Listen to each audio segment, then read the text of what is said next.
Bawat minuto ay mahalaga para sa delivery rider na si Highwell. Sa loob lamang ng ilang minuto, nakakapag-deliver na ito ng 1 o 2 parcel. Pero malaking hamon sa kanya tuwing napapadaan siya sa Purok 14 sa Lower Cypress sa Barangay Irisan, Baguio City. Ang daan kasi sa lugar, kasalukuyang ginagawa. Yun lang pag-park. Tsaka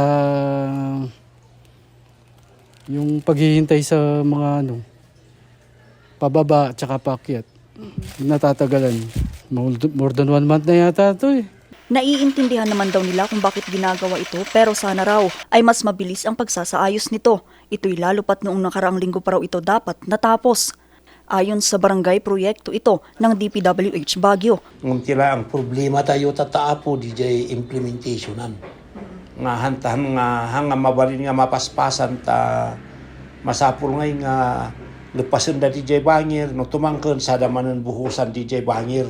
Sa kasalukuyan, 60% pa lang ng kalsada ang nagagawa. Di ko nang pima ni kontraktor no apo ka isarado tayo kuma DJ buo nga kalsada ta buho-buhos nga mga mabalin ading ko nga mai-cross DJ kalsada. Kailangan nga pagtiyagaan dagi DJ residente tayo ang ako. Pag naunda pa DJ na brick nga kalsada, di na abu-abutan. Actually, yung kanya, yung calendar days niya is 180 calendar days. At ang completion date niya is September 9, 2025. Opo.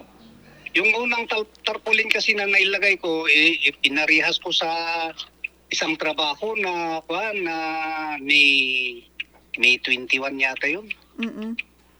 Pero ako nagkamali dyan kaya pinapalit ng DPWH. Sa taya nila, 4 na buwan pa raw ang kinakailangan bago matapos ang nasabing proyekto. Pero posibleng maantala pa ang konstruksyon nito, lalo pat nalalapit na ang pagdedeklara ng pagpasok ng tag-ulan. Baka matapos namin yan ng mas maaga. Hindi kami aabot doon.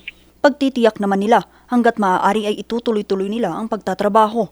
Ang nasabing proyekto ay mayroong kabuuang haba na 186 at higit 75 metro pa ang haba ng kalsada na kinakailangang matapos bago ito tuluyang magamit ng publiko pagsapit ng Setyembre.